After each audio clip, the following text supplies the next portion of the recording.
আসসালামু আলাইকুম ওরহমতুল্লাহি ওবরাকাতুহু। কথা বলবো মাইগ্রেশন অ্যাডভাইজারি যে committee Mac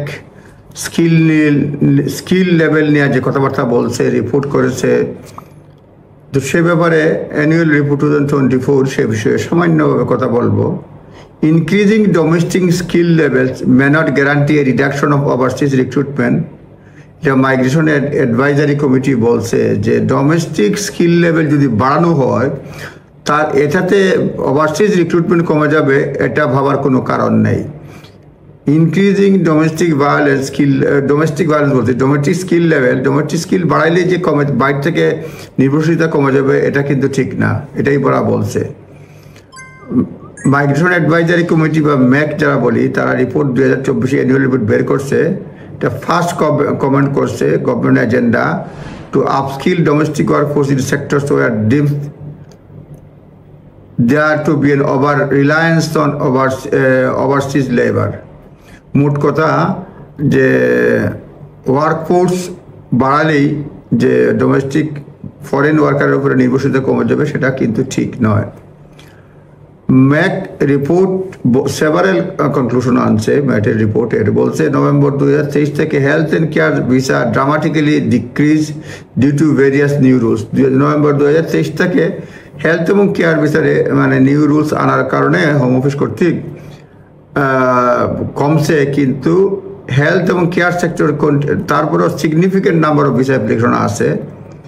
change of immigration rules by previous government বলছে increase salary level will reduce work related migrant further, reduce করবে ওয়ার্ক রিলেটেড মাইগ্রেন্ট, কিন্তু এটা টু আর্লি টু প্রিডিক্ট কতজন কমবে ফিজ বাড়ানো এটা এত দ্রুত বলা যাচ্ছে না।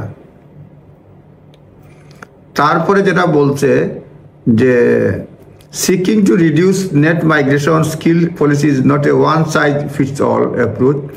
এই মাইগ্রেন্ট কমানোর জন্য স্কিল পলিসি যেটা নেওয়া হয়েছে এটা বললেই যে not one size fits all বললে যে সব ক্ষেত্রেই কমে যাবে, এটা কিন্তু ঠিক না। কারণ it is important to consider individual circumstances with these sectors and occupation including বলছে কোন কোন সেক্টরে খালি স্কিল বাড়াইলে হবে না, কোন কোন সেক্টরে ডিমান্ড আছে, অকুপেশন দরকার কোন ক্ষেত্রে, সেগুলি আমাদেরকে যাচাই বাছাই করতে হবে এবং আমাদেরকে ডায়াগনোস করতে হবে কোন ক্ষেত্রে স্কিল লেভেল কম, পুয়ার পে কন্ডিশন, এগুলিও আমাদেরকে বিবেচনা করতে হবে। Increasing level of skill in a domestic labor pool does not guarantee a reduction in reliance of immigration system. Immigration system reliance এটা কমায় না। Often seek best possible candidate for a role. লোকজন চায় best possible candidate, which may be internal recruit, এটা internal recruit হতে পারে। Consequently, impact of investment skill on immigration will vary sector on occupation. এই বাইরের লোকজন সেক্টর বেসিসে কম বেশি এটা ডিপেন্ড করবে। Migrant or skilled worker route contribute more to UK economy. Migrant on the skill worker রুটে ইউকে ইকোনমি মোর করে than cost in expenditure as migrant rules designate to facilitate entry for highest earning migrant who meet the salary threshold under skill level worker routes. Anyway, যারা বলতে সংক্ষেপে যদি বলি, skill worker route contribute করে UK ইকোনমিতে বেশি, age cost cost যত হয় তার চেয়ে বেশি তারা কন্ট্রিবিউট করে, এটা বলছে। MAC is currently reviewing use of business immigration route for IT and engineering professionals. IT এবং ইঞ্জিনিয়ারিং প্রফেশনাল ক্ষেত্রে তারা রিভিউ করতেছে।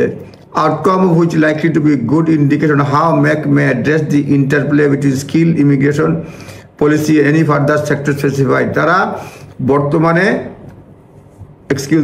আইটি এবং ইঞ্জিনিয়ারিং প্রফেশনের ক্ষেত্রে কারা কারা দরকার, কি হবে না হবে, কতজন দরকার কোন ফিল্ডে, এটা রুটটা যাচাই বাছাই করতেছে এবং তারা দেখবে স্কিল এবং ইমিগ্রেশন পলিসি কতটুকু যোগসূত্র আছে। সুতরাং আমরা দেখি তারা জুন মাসে দুইটা রিপোর্ট দিবে, একটা দিবে স্পাউস ভিসার ইনকাম থ্রেশহোল্ড, একটা আইটি এবং ইঞ্জিনিয়ারিং প্রফেশনালদের উপরে দিবে। আমাদেরকে সে পর্যন্ত অপেক্ষা করতেই হবে। ভালো থাকবেন, ধন্যবাদ।